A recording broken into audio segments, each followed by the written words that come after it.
Hi, I'm Ralph Preston. Guess what? Here we are again doing another roadmap. I'm here with my friend and fellow stroke survivor William Lowe, and we try and bring you these roadmap discussions to help you with recovering at home and your transition to home therapy when your insurance runs out. That was a when, not an if. And tonight we're going to talk about a subject. We hit on this. We come at the same subject from a lot of different angles in when we talk about other things because it's really one of the things that's key to recovery, and that is accountability in recovery. The fact that you have to hold yourself accountable. Or if you hold yourself accountable, you're going to have much better recovery than if you rely on the healthcare system to make you better. So I know, William, from talking to you, that you've got some ideas on this about why this is in terms of the prescriptive method of the medical system and such. So why don't you take it away and then we'll bounce it back and forth like we always do.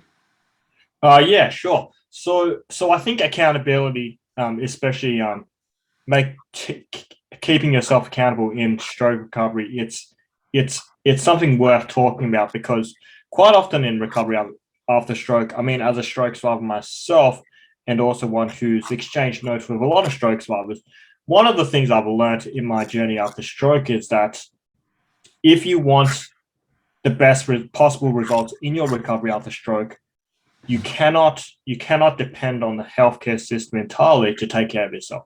And the reason why I say this is because when it comes to the healthcare you receive when you first have your stroke, you're only going to receive a limited amount. And I know this especially in the States as it is in Australia. And so the onus is up to you to make the most out of the time which you actually get, or out of the treatment which you have get, whether this be through insurance or whether this be through paid out of pocket, to make sure that you're well informed and you know exactly what you need to do to move the needle forward in your recovery after stroke.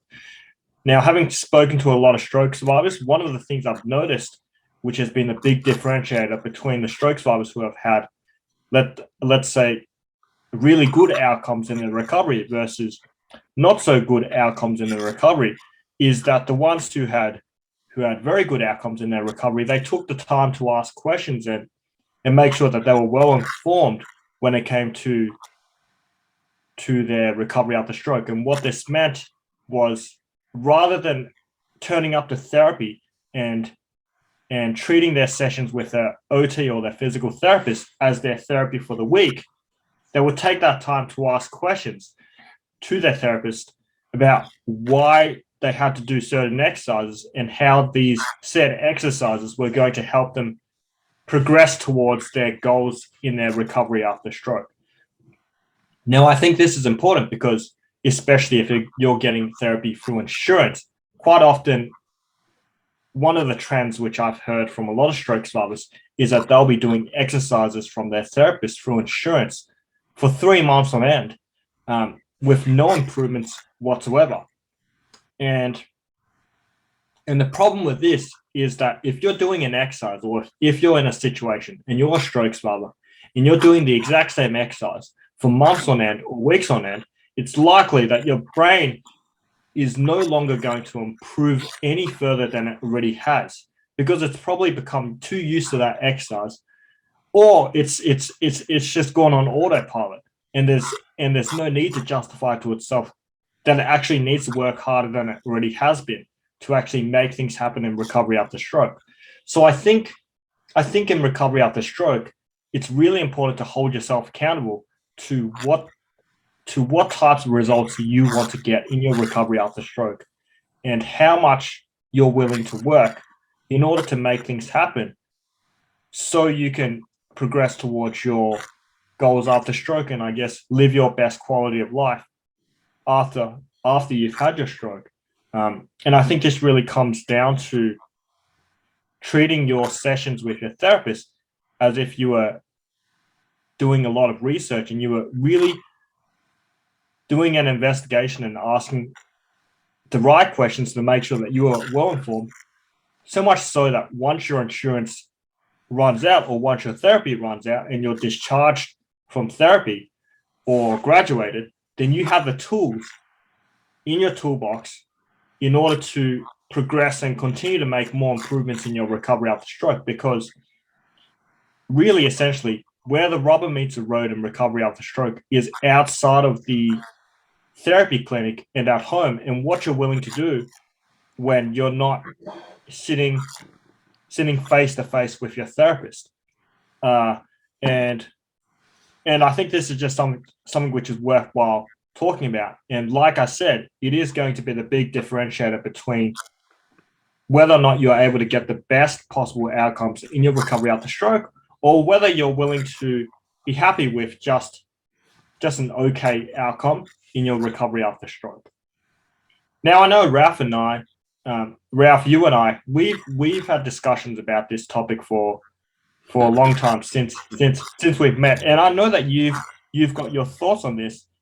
So I just wanted to pass it to you, and maybe you could share some ideas or some thoughts you had on this idea that therapy or recovery actually happens outside of the clinic when you're not seeing your occupational therapist or your physical therapist. Sure. I can do that, and I will in just a sec. But before, I want to elaborate a little bit on what you were talking about.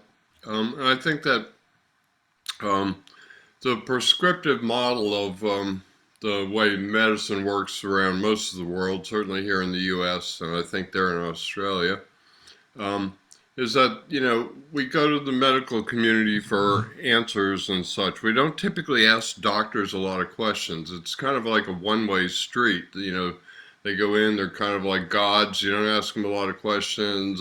They dispense a pill or some advice, and you go home and we take it for granted that it's right. We take it for granted that there's very little interaction. I believe in interacting with my doctor as well, but that's another program. But you definitely should be interacting with your physical therapist. It should be a collaborative effort. You shouldn't think of them as dispensing these gems of knowledge that aren't questionable or anything. And when you mentioned, 3 months of not seeing any improvement, for me that'd be a big red flag. I preached, that you should establish a good relationship with your physical therapist. I've talked to them. They prefer people with goals. They prefer people with questions. They prefer people that interact with them, that treat it as a collaborative effort over the people that come in. I've talked to them. They wonder about the people that don't speak up, whether they're going to get better or not. And people become physical and occupational therapists because they want to help people. You need to remember that, because they want to help you. So maybe you have to help yourself a little more in order for them to help you, and that would be by speaking up and having a relationship with them. I get homework from, well, the second week. They usually do an evaluation, but in the second week, I'm asking for homework, and I'm coming back in. If I was doing something 3 months, if I was doing something for 3 weeks and I wasn't seeing any kind of improvement, I wouldn't go to the therapist and say, what's wrong with you or something. I'd say, what's wrong with this exercise as it fits into my plan at the moment, because I'm not making any progress. What can we do to change it? So, yeah, I think that having a good relationship with your therapist is key, and I completely agree with you. I never counted I went to therapy sessions. I went to 2 OT and 2 PT a week, 45 minutes. I got about 3 hours a week. I never counted it in my total of what I did during a week, because like you, William, I had the same attitude that most of the recovery, or almost all recovery, happens at home. And I look at therapists like piano teachers or coaches. If you go to a piano teacher and they tell you to practice for half an hour every day, the next day you don't go, well, I had a lesson yesterday, so I don't have to practice today. I mean, I know it's absurd, but there are people out there that do that with their physical therapy. I don't know what they do the rest of the week. I mean, I talked to a lot of different stroke survivors, all the way from maniacs like me to people that I think they sit around most of the time. And I think that what they're expecting is that the medical system's going to make them better somehow, because that's that prescriptive model that we have with doctors as gods handing out the answer. Well, part of the answer is up to you.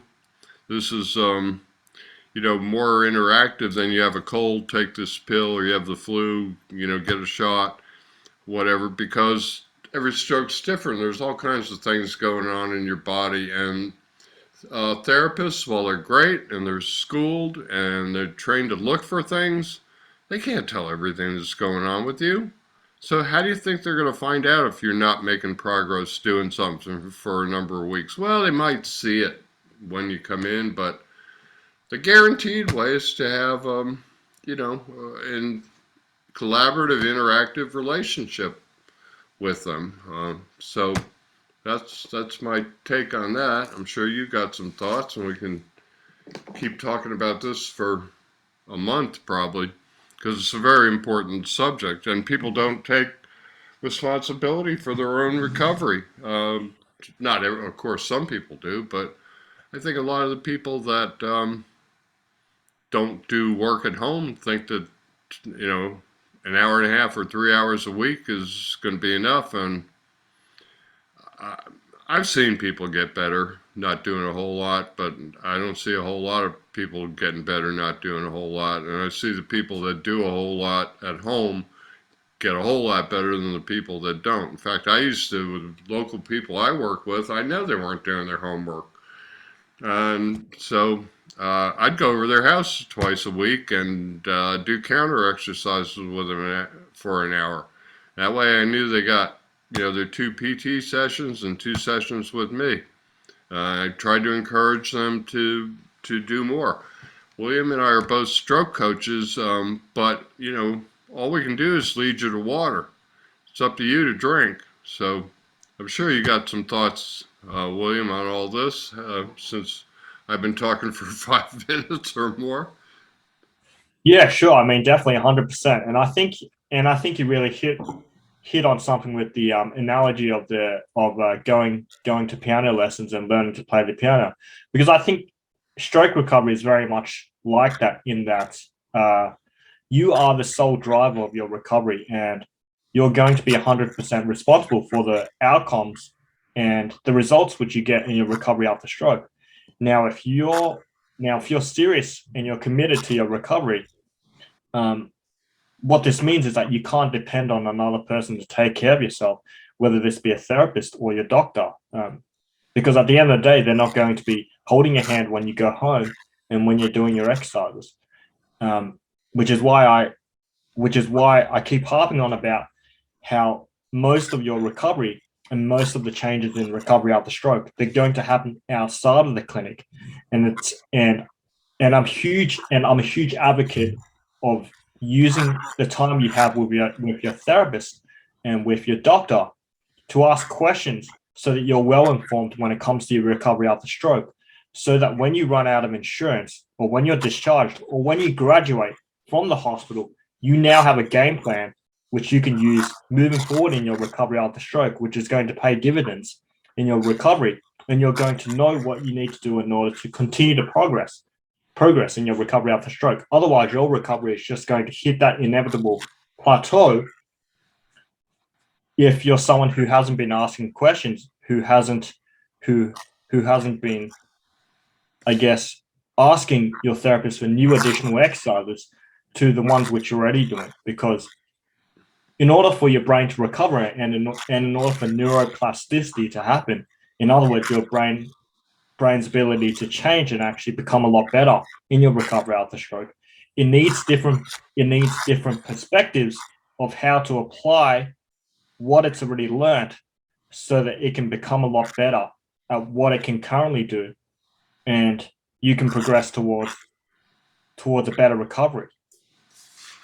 So I think, really, where the rubber meets the road for this is just being creative about how you can apply some of the things your brain has learned from the exercises which you've been given through your OT or your physical therapist, when you're at home and when you're outside of the clinic. And obviously, there are some ways you can do this. For example, if your goal is learning how to walk without the cane, one of the things you could do is you could, rather than walking around the house with the cane all the time, you could try and dip your toes in the water, and you could try and walk a 10-yard stretch around your home while hovering the walking cane with your non-affected hand above the ground, just so you've got it there, just in case you feel that you might lose your balance. And I find that this is a really creative way to condition your brain that it's okay to walk without the cane before you actually jump straight into the water and you try to walk without the cane completely. So that's just one example. And another example could be, I'm just trying to think off the top of my head. So this is one we've mentioned before, but another example could be trying to open up the fridge door with your affected hand and seeing whether or not you're able to actually relax your hand enough so that you can actually let go of the fridge door. And this is obviously a good way to teach your brain how to condition itself to learn how to relax the muscles which you use to flex your fingers so that you can actually let go and you can progress towards opening up your fingers. So trying to open up the fridge door and trying to control the effort that your brain uses to close your fingers in such a way that you're able to relax and open up and let go of the fridge door once you've gripped it is just another great idea you could implement when it comes to your recovery to I guess move the needle a little bit further when you're outside of the therapy clinic and when you're not seeing your OT or your physical therapist. So those are just two examples. And I know, Ralph, you shared with me some of the creative ideas which you used when it came to your recovery in terms of things you did at home. Perhaps you could share some of the things you did as well, since we've just opened up this new thread. Sure. Well, I'm going to drop back for just a sec to the piano teacher because I know I sometimes say things that are kind of absurd, but sometimes people need to hear them, that way in order to get it. So I'm going to do it again here. So if you only ever went on every Wednesday to your piano lesson and never practiced during the week, do you think you get better at playing the piano? Maybe a little bit, because I guess you learned something while you were with the teacher, but you're not really practicing. Okay, so I don't understand why stroke survivors have this attitude that, they can go to their lesson, PT, and then come home and not practice. It doesn't make any sense to me. I was not desperate. I wanted very badly to recover, and I was willing to put in whatever effort it required. Also, it was one thing you mentioned reminded me that you want to talk about a home program and running out of insurance. One of the things you should do is start on week 2. Start getting homework. Start talking to your therapist about a home plan, because if you set up a home plan earlier rather than later, you're going to be more used to doing it. You're going to have, if you have questions, you can tweak it with your PT. When you set it up the week before, they release you, they give you a couple of sheets and say, don't let the screen door hit you on the way out. So there are those things. And, you talked about the fridge door. Well, we're back to functional therapy, but I think I can speak for you here. I know that both of us are big believers in functional therapy. What's functional therapy? Well, it's attaching the word therapy to a fairly common word, but what it basically means is open the fridge, wash the dishes, chop the onions, peel the shrimp, wipe down the counters, make the bed, fold the clothes. Anytime you're doing anything, first of all, these are more complex tasks than a simple exercise. When you fold the clothes or wash the dishes, you got all kinds of complex motions. It's much more like real life because it is real life. I once said there's no better therapy to prepare you for real life than life itself. So get involved in functional therapy. Do what you can. I mean, I know there are people out there who go, Well, my hand's not working. Well, you can fairly, even if you got mostly a clenched fist, you can get a napkin or a rag or towel in there, and you can start trying to do wax on, wax off. There's around the house is just full of therapy opportunities. You were talking about also the idea of taking a few steps around the house without your cane. We've talked about that in terms of without your AFO. Typically, why do we keep talking about the house? Because the house is kind of a safe place in the sense you know where everything is.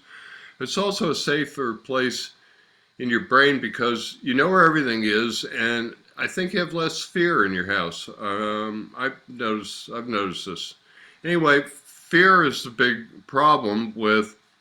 Um, I don't know why stroke survivors who are walking on their own, it doesn't occur to them or whatever that they could try walking and lifting up the cane. Um, I did it in my recovery. I would typically, well, in the beginning, I needed the cane. I mean, I got sent home in a wheelchair and I had somebody walk me in a gait belt for 1 week, and then I was on my own and I could hardly walk. So um, I was pretty dependent on the cane, brain wise, not so much walking wise. It's interesting because it's the fear factor. I mean, I could walk without it, but I didn't think I could walk without it, and so many people don't, and they don't think about putting it down. Well, when I got to where I could do half mile or a mile and a half, I would still get tired, but I was able to go that far, and I would push myself because building up endurance is also good. But when I got to that point, I started like picking up the cane and trying to, make a few steps. I might pick a plant or a flower or a line on the green on the. I used to walk on a walkway, a greenway, something, and say, okay, I'm going to make it to there, and I put the cane down. If I got there and I was feeling good, I'd keep the cane up. So I kind of tried to do when I got to the point where I could walk pretty good, I tried to pick up the cane and practice as much as possible. Of course, if I walked a mile and a half, I would probably be using the cane the last quarter or so because I'm a big believer in safety. So when you get tired, it's not the time to be doing that. You don't want to be pushing yourself, and you don't want to be starting to do two or three things wrong at the same time because they'll compound and catch up with you. I've also done this with other stroke survivors in the sense that, well, first a person that wanted to shed the cane, I walked in with a gait belt, and he had the cane there, and I said, okay, well, you want to carry the cane? He said, yeah, it's counterbalancing me. And I said, no, it's throwing your balance off, but it is actually counterbalancing the fear in your brain, so keep it. And I told him I'd never take it away from him because I didn't want to introduce fear. And that's very true. I think the whole thing with giving up the cane is a fear thing. People have to, like you were saying, William, practice a few feet around the house. Practice a few feet when you're on your intentional walks during the day, because the only way that you get rid of the cane is you spend enough time without the cane that your brain gets used to the fact that you don't need it. I mean, and without, in my experience, and my experience is all anecdotal, but I have worked with 16 people, and some of them I've walked them for a year. Um, and Nobody drops the cane until they drop the fear. And the only way to drop the fear that I've found, and I've tried different things, is to keep them in a safe zone long enough, walking without it, that eventually their brain will say, okay, we can do this. So, sure, you got some more thoughts before we wrap this up, William. So, Yeah, I mean, I think everything you've said it's really, really hit the nail on the head. And as you can all see, for all the folks who are watching this, the recurring theme, which Ralph and I are discussing here, is that a lot of the therapy and a lot of the results, especially in recovery after stroke, they're going to happen at home. I don't think that your therapist is going to give you permission to get off the cane unless you give yourself permission. And so when it comes to recovery after stroke, it's really important to hold yourself accountable to what types of results you want to achieve in your recovery after stroke. And I think it's important to ask yourself, what do I need to do to actually make this happen, to reach this goal of, whether it be returning to walking, or I guess just achieving your best recovery possible. What are the things which I need to do with the limited time I have with my therapist, whether this be through insurance or through paid out of pocket, to make sure that when I run out of therapy, that I have a game plan to actually make these goals actually come true. And as Ralph and I have discussed in this roadmap, we've talked about some of the ways which you can apply the therapy which you've received from your OT or your physical therapist in a tangible way at home, so that you can actually see results in your recovery and you can make changes happen as well.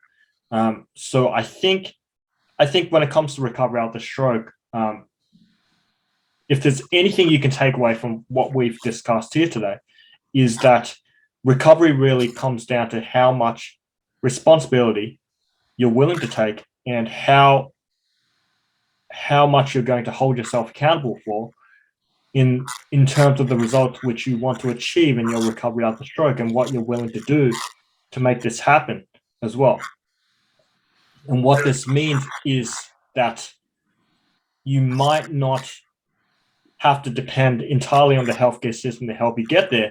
You're only using them as a resource to allow you to become well informed of what are the things which are necessary for you to do in order to actually get the ball rolling in your recovery after stroke. Because as we all know, once insurance runs out and once those therapy sessions runs out, you're all by yourself. No one is going to be there holding your hand to help you progress in your recovery after stroke. There isn't going to be anyone else you can consult to help you in your recovery.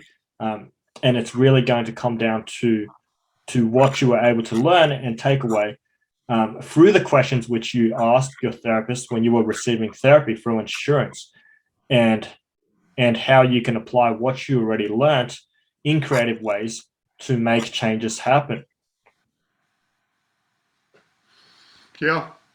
Well, we keep getting back to this whole ownership and accountability thing, and basically everything that we talk about. That's why I mentioned that in the intro. Because you were talking about, it comes down to what you're willing to do. It also comes down to how much you practice. And one thing I want to say before we close this out is that we know that neuroplasticity lasts a lifetime, but you have more of it closer to your insult, to your injury, to your stroke. And if you rely on your therapist, or you do a half an hour a day and go to therapy and such, I believe, it's my opinion, you should do more than that. I would like to, when people say, what should I be doing? And I tell them, they say, what did you do? I say, you're not going to do what I did, because I did 10 hours a day. Well, what should I do? Well, I like to see people do a couple of blocks. Two-hour blocks would be a good thing. When I had my stroke, I said to myself, I said it out loud, Ralph, this is your job for the next year. And I don't understand people who don't look at it that way. And if you don't do a whole lot of stuff, you're wasting some of that neuroplasticity that is that you have more of closer to your stroke. Yeah, you can do it at 5 years. I got a friend who got her hand back at 5 years doing housework, but it wasn't easy. It would have been a lot easier early on. For whatever reason, I jumped on my hand, and I got my hand and walking going in about 3 months. It took me about over a year to get my shoulder all the way working. So anyway, we've actually done one on that. Jump on it. Get on it. Neuroplasticity is a precious thing. So take advantage of it by practicing and doing work at home, because that's how, in my opinion, and what I see in all the stroke groups, the people that are getting better and that are the leaders that other people in the groups turn to, they have a robust home program. That's why they're getting better. That's why they're able to post videos of themselves walking downstairs where everybody goes, oh, wow, I wish I could do that. Well, Practice, practice, practice. Same way you get to Carnegie Hall. That's a saying we have here in America. There's a famous place in New York City. If you play at Carnegie Hall, it's like a sign you've made it. So there's an old saying: how do you get to Carnegie Hall? Like directions, like a taxi cab? No. Practice, practice, practice. And it's the same for stroke recovery. So if you have anything else, go ahead and add it. Otherwise, we'll close this out and come up with another topic for next week. Yeah, definitely. I mean, I just want to add just one last thing, Ralph. So this is just a metaphor which I was telling a paying client of mine the other day, is that, look, the train to stroke recovery, it doesn't stop very often in recovery after stroke. And it's your choice to actually get onto the train. So if you don't jump onto the train, it's likely another train's not going to be coming after, and it's going to be a long time until another train is going to come after. So when it comes to recovery after stroke, you've got to take responsibility of what you make out of it. And what this means is being an advocate for yourself as a patient when it comes to receiving therapy through insurance, asking the right questions and making sure that you have a game plan which you can use to make even more changes in your recovery after stroke, even after you've graduated or you've been discharged from treatment. Good point. So I say if you make up a game plan and you go to your PT and you treat it as a collaborative effort, do that and you'll notice the difference in your PT's attitude. Like I said, they can tell the difference between the people that do their homework, have a plan, and the people that come in every week and go, make me better, because they can't. And they know the difference. They're polite to everyone that comes there, but I've talked to them privately, and they can tell the difference. And you'll be able to tell the difference if you come up with a plan and start doing more at home. And that's why we have these talks. So with that, I guess we'll sign off, and we'll see everybody next time. And thanks for tuning in.